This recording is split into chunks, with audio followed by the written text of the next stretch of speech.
So my name is Anthony Testa. I am the program director for the National Science Foundation here at RIT. Outside of RIT, actually, I'll give you a better answer than that. I'm sorry, so forget that. So my name is Anthony Testa. I am the program director for the Upstate New York I-Core node. It's a program run by the National Science Foundation here at RIT. It's a collection of Cornell University, University of Rochester, and RIT, and we help to start up companies. So the reason I do that job is because outside of RIT, I am a professional investor. So I do a lot of different things, and I'm very happy and blessed to be able to do a number of different things in the world, and that's a little bit about me. Great. So I've been starting all my interviews with asking people what kind of stories they like. So sure. What kind of stories do you enjoy? Sure. So I love mysteries. I love something with a little bit of intrigue. I enjoy something that's a little bit heady, but I'd like it to be as straightforward as possible. I don't want to see the ending coming, so to speak. As much as that might seem like it's in conflict, what I mean is I'd like it to be simple when it gets to the end of the story, right? Where, wow, you just say, that was a really great way of hiding that reveal. That's the kind of story I like. So mystery, intrigue, some sort of suspense. I enjoy that. Do you have a book maybe that really resonated with you that fits that, or a movie? Honestly, when I'm asked about my favorite books, I have to go back to all of my Alfred Hitchcock, books, movies, anything that was made into, whatever the media, whatever the medium was. It doesn't really matter to me. I always enjoyed that there was something, again, that you just didn't see coming. And when you got to the final page, you said, all right, that makes sense. I really should have seen that about 12 pages in. And I think of that, and maybe it's just because it goes back to childhood, but those are the things that really resonate with me. Great. So could you talk a little bit about what role stories play in your job? Sure. Or jobs? Sure, yeah. I think at the end of the day, my real job in the world, and whether it's helping out my alma mater or whether it's helping out companies to get started, or quite frankly doing turnaround work, okay, like going into a distressed company, my chief job really is storyteller. It is, because at the end of the day, I'm really trying to convince people to do something in a compelling way, and in order to really kind of pull people along, you have to be able to articulate a vision. At the end of the day, no one is going to come along for the ride. Whatever the ride is, if they can't see what's really going on, what's going to happen. So I am intensely focused on making sure that people understand what we're doing, why we're doing it, and making sure that they see the same vision that I do. Great.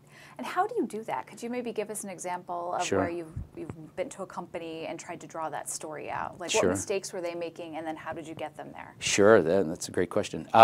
So I think the thing that you need to do when you're talking to any audience is, first of all, you want to see that they're engaged, right? So a little engagement goes a long way. And so that means maybe mixing up your style a little bit. So when I'm talking to somebody that's very numbers oriented, I'll go right to numbers. I'll tell a story about numbers. When I'm talking to someone that is maybe more of a visual learner, I will literally take out a piece of paper and a pen, and I will start drawing the story. So I think part of it is know your audience. Second, I think it's also important, I think people are better at reading other people than anyone thinks, right? They're like, oh, I've got you fooled. And I don't think that's the case. I think people have a genuine sense that if you're telling the truth, they're more willing to listen to your story. So even though they know it's a little bit of a narrative, they also know that underneath the narrative is truth, is honesty, is the way I like to think about it as a partnership, right? I like to say that I only have two kinds of relationships, partners and everyone else. And that's the truth. That's the way I think of it. The reason we're sitting here today is because I consider you a partner. You're a partner. You help me deliver things. I help you deliver things. And really, partners are very, very tightly coupled. And what that means is, they're not vendors. They're not someone where you go, have a mere transaction. You essentially, if you do well, they do well. And if they do well, you do well. That's a partner to me.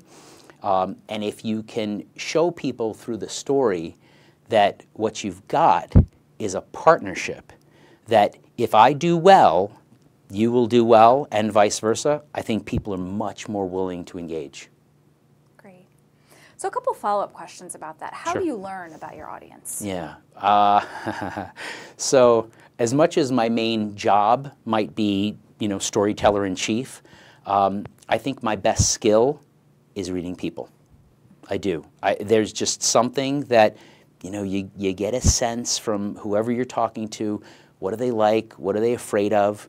What are their aspirations? What are their pains, fears, whatever it is. And for me, I think I've had it since I was a kid.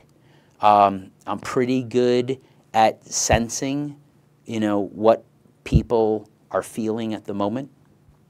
Great. And how do you read an audience? So when how do you know that your message is resonating with them? Sure. So I think of audiences as two different kinds of audiences. So the first audience might be a one-on-one audience, right? Very easy to directly engage the one person, pay a lot of attention, a lot of eye contact, and in a really good way, not in a disingenuous, I'm going to mimic you, or I'm going to, every time you move your shoulder, I'm going to move my shoulder. That's not that kind of planning. It's more just making sure that we're talking on the same level and that you're understanding me, right? A larger audience, I would say any more than, really maybe any more than 2 or 3, right, where you can't individually poll people. I will tell you, I will just ask those folks what they're trying to accomplish, what they need from me. Are you understanding? Is there a different way that I can explain this? Mostly because if they're in the room with me and we're engaging with one another, I feel like it's incumbent upon me to make sure that we're talking, that we're communicating. So I think about audiences as those two different paths. Great. So one thing that's unique about your job is you get to hear startup pitches all the time. Sure. So how does storytelling, what role does that play in startups? Sure. Well, so there's a lot of that convincing, right? Very early on in a startup, someone has a vision in their head, and they really haven't, there's no truth behind it just yet. There's only a vision. There's only some story, right? So I always, at least for me, I try to impart a sense of truth in the story, okay? So one of the things that I will talk to a young entrepreneur about is when you're telling your story, make sure that there's some kind of ground truth in what you're saying. Make sure that there's something that is based in fact, right? Storytelling by fact, if you will, so that people say, okay, I see where that can be helpful to someone, or I see that a customer told you that, or I see that you're in tune with what the market needs, something like that. When people are too, I would say, pie in the sky, you could watch the audience fall away from those presenters, from those teams. And I don't want to see that. And in fact, they might be a really great team, and they're just not good at communicating and telling the story just yet. And so the first thing I want them to do is say, listen, you'll never have a chance to work with those folks, whether they're going to be your partners, whether they're going to be your investors, whether they're going to be your customers, if you don't keep them engaged, right? I mean, in a world of really, 15-second videos, 6-second video, 160 character, banter, the reality is that you don't get a lot of time with people. We're used to okay, good, can you just kind of get it to me in 30 seconds? And sometimes that's just not possible. So what I like to tell people is tell a smaller version of your story first, get them hooked, and then the information, then it becomes a dialogue, right? So I think you really get about a 30-second or a 60-second monologue, and if that's interesting enough, people start to say, so yeah, tell me more about that, or wow, that's interesting, or have you thought about, you know, such and such, or this other path, and now they're talking, right? Now there's real relationship, as opposed to just the monologue. Right. Can you tell me about a particularly effective story that you heard? So, my favorite stories, again, are really based in truth. They really are. I tend to, just as a concrete human being, I want to hear the progression. I want to see, and I will tell you, my favorite stories really start with the end, right? What are we trying to get to? And that's just a personality style. I can't say that that's a great way of telling a story. For me, I want to hear, you know, like, bottom line it for me, you know, or don't bury the lead, however you want to think about it. Tell me what we're really trying to do here, and then I can frame it a little better. You know, I think my favorite stories are those of success, right, of triumph, because, you know, who doesn't like to see someone succeed? Who doesn't want to see someone do well? You know, I tell my classes, I tell my students, I tell, you know, teams and companies that maybe I'm investing in or taking over, that I promise I'm not here to do you harm. I'm here because we're going to do good things. It might even be painful in the meantime. So I like to, you know, hear about the illustration of the pain. I like to hear about all the good things that are going to happen eventually, but all the bad things that might happen in the meantime.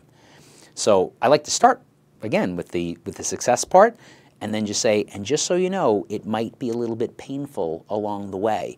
So I tend to like those stories that acknowledge, you know, the facts, the reality of how hard things can be.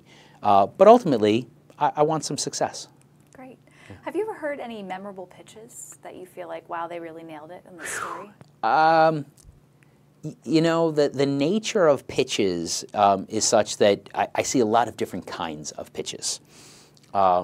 Again, I feel like the best pitches I've ever seen, and even the ones that I try to emulate if I were going to be, let's say, scripted, or tell someone to script up, you know, a pitch deck, or, you know, just a, you know, extemporaneous, you know, pitch on a stage. I tend to want them to really think through, you know, how to articulate the problem first, right? So my favorite pitches, quite frankly, and this is our teams here at RIT, or New York State, you know, business plan competition teams, or, you know, really any team making a pitch. I like to, you know, kind of start with the problem, even more so before I hear about your name or your company or your solution. I want to hear about the problem. I want to see what we're really doing here. What are we trying to solve? So I think TEDx, right, or TED Talk. I think about the folks that come out and say, you know, okay, so here's the problem. This is, if we don't change this trajectory, we're going to be in trouble. Or if you don't solve this problem, it's going to be painful. And then they introduce themselves. And then they talk about their technology. They talk about who they are. They talk about a solution. So I really like the idea of, like, framing it in a very big way. Those are my favorite pitches. Great. What is something that people really struggle with? What's the hardest thing?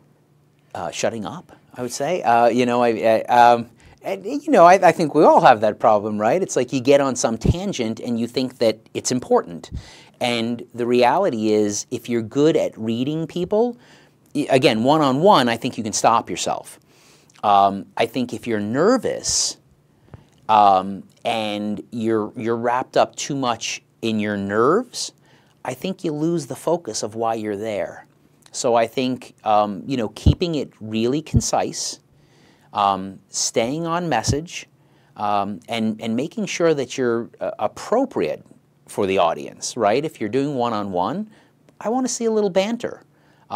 If it's a larger group, maybe you ask for feedback. You know, hey, is this making sense? You know, any questions? You know, something a little larger, a larger group, that is. So I think, you know, people really just struggle on staying on point. And I think really, you know, when you think about a story, you want to keep it as concise as possible. And I think that goes back around to the fact that, you know, sorry, I only have 30 seconds. Can you make this quick? So I think that's not, you know, the worst rule to live by. Great. So we've been talking about stories to kind of large audience or more formalized pitch, but what role do stories play in just interactions daily in the workplace? Oh, sure. That's a fantastic question. Again, when I'm talking to any of my teams, and these are startup teams run by students, startup teams run by folks that have decided to leave their career. This could be a story to, again, a company that I'm going in to invest in or turn around. I really like to talk to people about making sure that, again, they're finding the essence of the problem, and they're communicating in a dialogue, not a monologue, right? Nobody really wants to sit around and hear other people talk, you know, for 10 minutes at a clip. What they want is some kind of interaction. They want some life in the conversation. So for me, and I like to say I'm not smart enough to remember what I said 2 minutes ago. I just don't have that kind of memory. I have a different kind of memory. So I'd rather you tell me a story that's based in truth, because that's a story you can tell 1,000 times. Now, you might change the story ever so slightly because it wasn't effective, but a good, true story for me, or even if it were a parable but based on fact, based on something that is true, you know, some kind of law of nature, those kinds of things really resonate. They get people hooked. They can identify with it. I think that's the biggest issue, right? There's this identification with the story, and that's why, for me, I tend to what I'll call sanitize my stories. But my stories are all true.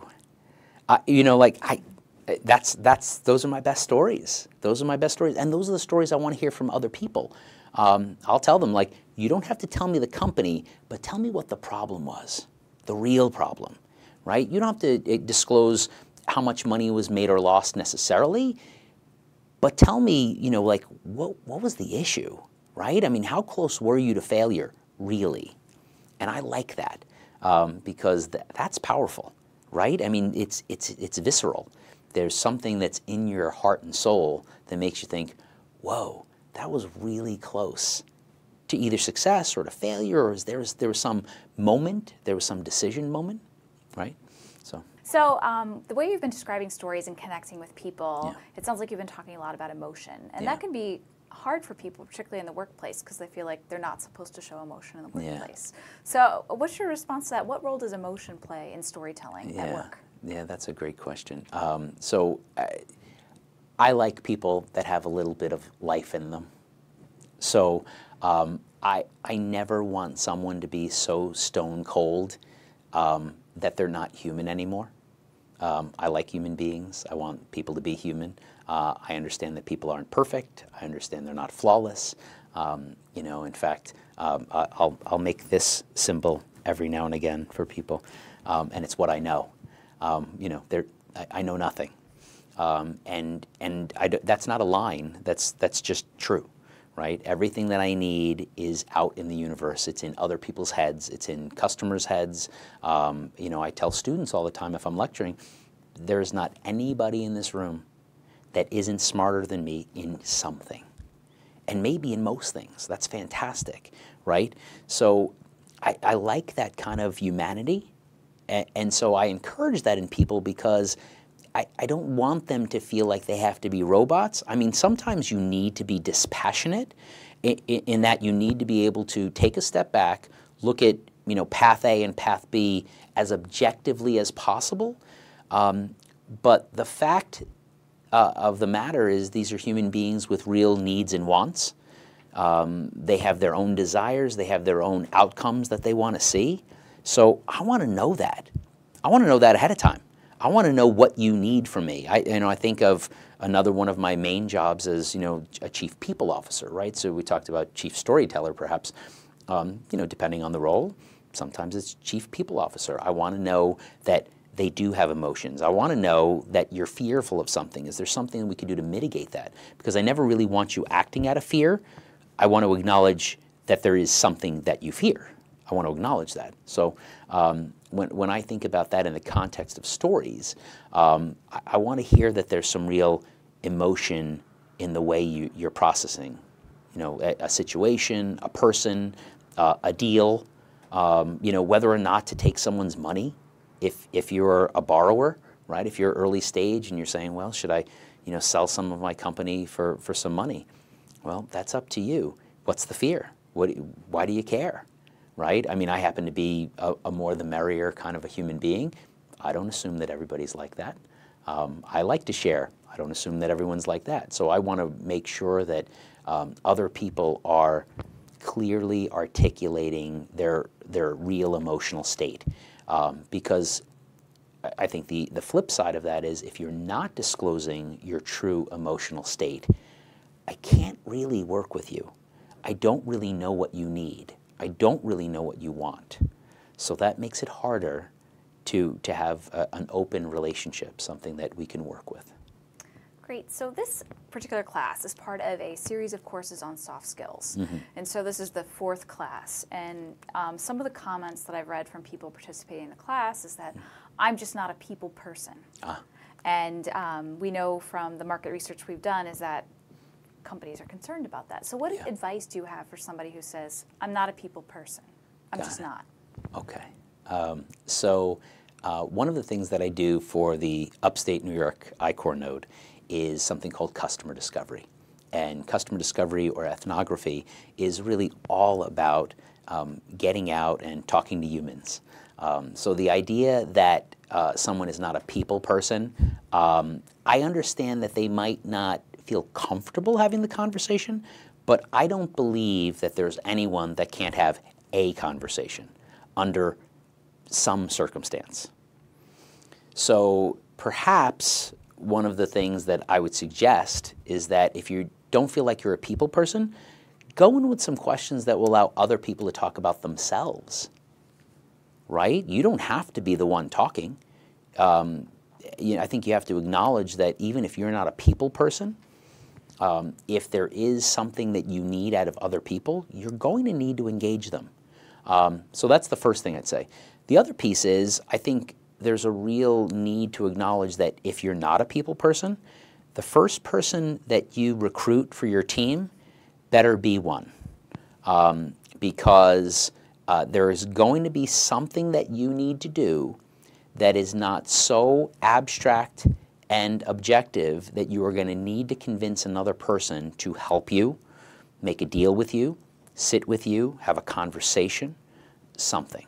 So if you're not a people person, which again, I'm not sure that I want to grant that that's a fact. I understand that on a continuum, that people are more so or less so people-oriented. But I think as a person, to say you're not a people person is, I think it's short-sighted. Great. So I was wondering if you could tell us a story about a company that you worked with that maybe made a big turnaround or was successful because they had a compelling story. Okay. So I'll use a very recent example. Company went from losing about $50,000 a month about 8 months ago to now 8 months later making about $50,000 a month. Very few changes, but for communication. We installed a president and chief operating officer in this company. This person made sure that he opened up the lines of communication to the staff, to the other partners, to the customers. It was not happening. And it just happens to be a recent example, but it's timely, for this particular purpose. But it is completely true, and I've seen it before. I can't say that I was shocked. I wasn't scratching my head thinking, I can't believe it was about communication. It usually is about communication. There's usually some breakdown somewhere, even if when you get to a company of about 25 or 30, which is about the size of this particular company, there was this, there's just a lack of talking with one another or thinking that someone else had that handled. And it was just, it really is simple as making sure that they were talking with one another again. It was that simple. And in a certain way, it's avoiding the toxicity around silence. So I guess that goes back perhaps to your last question about, I'm not a people person. Well, even if you're not, you better figure out a way to communicate with other people, because silence is toxic. I would rather have people over-communicating than under-communicating all day long. Great. I want to dig a little bit more into that. Precisely what did this person do to open communication? Sure. I know this is going to sound silly, but, team meetings, weekly check-ins, emails to the whole company instead of to, individuals, right? If it involved 4 people were copied. If it involved the whole company was copied, right? It just really that simple. I really can't overstate it. It's usually the simplest things that are the most impactful, and around, again, storytelling, communication, just an openness with your colleagues. These are also your partners, right? So, we talked earlier about this idea of partnerships. If you go back to that concept that you don't have employees, you have partners. And in any business, without those partners, you cease to exist. So I think the idea that, you're not talking with your partners seems silly, right? You would never say that. So why would you possibly not communicate with your employees? If you go back to that mindset, if you will, of, again, just personal philosophy, I can't say it works for everybody, but that's the only kind of relationship I really want to have. Everyone else is transactional. And it's like, and by the way, as far as I'm concerned, I'd like to invite more people into, the partnership fold as time allows for me. I'd rather get to the end of my days and feel like, wow, I had 20,000 partners. If that's possible, that's fantastic. That's really great. But you want to at least make sure that the people that are your partners, whatever that steady state is, that you're communicating with them. Because again, a real partnership is if you're doing well, they're doing well. If they're doing well, you're doing well. Those are partners. Lockstep success. Lockstep failure too. True. Thank you. Joe, am I missing any parallels? Well, you just finished one there that I was called building teams, and that answer fit that nicely. Great. Building community, building teams. Mm-hmm. Great. But, maybe we have this one theme called the dark side of storytelling, where stories can go used improperly or for the wrong reasons. Think of any examples where? That's a good question. So stories, of course, can be used for bad reasons, right? The science of crowds, the science of, that emotional transfer where you get people to follow you for a bad reason. One of the reasons that I've never felt bad about, the term selling, right? People think of sales as a dirty word. I always tell people, I don't sell anything. I've never sold anything in my entire life. What I'm trying to do is figure out if what you need matches what I've got. And maybe perhaps, in terms of a business development side, maybe I can build what you need, right? Maybe it's actually not that far a cry if you say, hey, I actually, like that you offer product X, but what I really need is X prime. It's not totally different, it's just slightly different. And I say, you know what, that's really funny. I've heard that from 10 customers in the last year. Maybe that's where, right? And this is a company that has ongoing operations, so it's sometimes hard to shift that. But sometimes that's necessary, right? I feel like that's a good kind of story where you're talking with your customers, you're going back and forth, they're telling you their stories, you're trying to solve problems. Can you also use sales, and I think this is where people feel that dark side of the storytelling, if you will, this idea that, well, they're trying to convince me to do something that I don't want to do. Well, that's not good. That's just not the right way to deal with people again. So if you think about this notion of partners as, even your customers are your partners. Without them, you don't exist, right? So we talked about employees as partners, your partners that might be your legal partners as your partners, your spouse, your friends, these are all partners. Your customers are also your partners. So the idea that you would use a story to somehow force them to do something that is not good for them, I appreciate that that can happen. I also believe that that should never happen. That's just, again, personal philosophy. So I sleep really well at night, and I recommend to other people that if you want to sleep really well at night, figure out what it is they really want and figure out a way to deliver that thing, that story, that manifestation of the story. Don't instead force your will on other people. I mean, there's no doubt, right, if you look through history, there have been some very charismatic, really great storytellers, and we'll just leave it at that, who are able to convince people to do all sorts of bad, evil things. And so I acknowledge that that is a way to tell a story. I would argue that it is not anywhere near a good way to tell a story.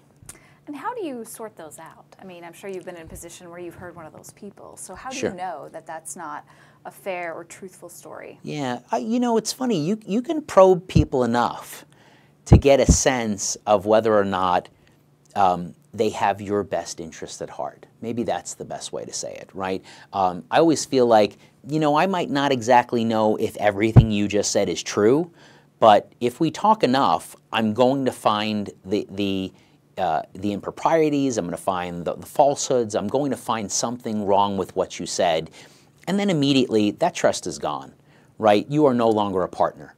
So again, I like to think that if you're starting in a place of you and I are going to work together and we're going to succeed together and fail together, that ultimately, why would you lie to me? Right? If you need me, right? So I think about it in the opposite way, right? We've talked a lot about storytelling where I might be the storyteller. If you're telling me a story, the first thing I want to figure out is, what do you really need from me? Do you just need my money? Do you just need my time? Right? Do you need me to be a customer for 27 years? What do you need? Right? And so if we can establish what it is you need from me, then I already assume how tightly coupled and how big and how deep that partnership really needs to be. And once I know that, then I always feel like, well, now it's not in your best interest to tell me a bad story. Now it's no longer in your interest to lie. Tell me you don't have sales. That's okay. Tell me you're going to lose $7 million over the first 3 years. I'm okay with that, right? But don't tell me you have a plan to make $7 million that isn't grounded in fact. You already know you're going to lose $2 million. That's just a lie. We have no partnership. It's over. So I always feel like, again, the best stories are rooted in fact and goodness. They really are. And again, I acknowledge that there are stories that can be told that are rooted in evil and falsehoods. I just think those are bad stories.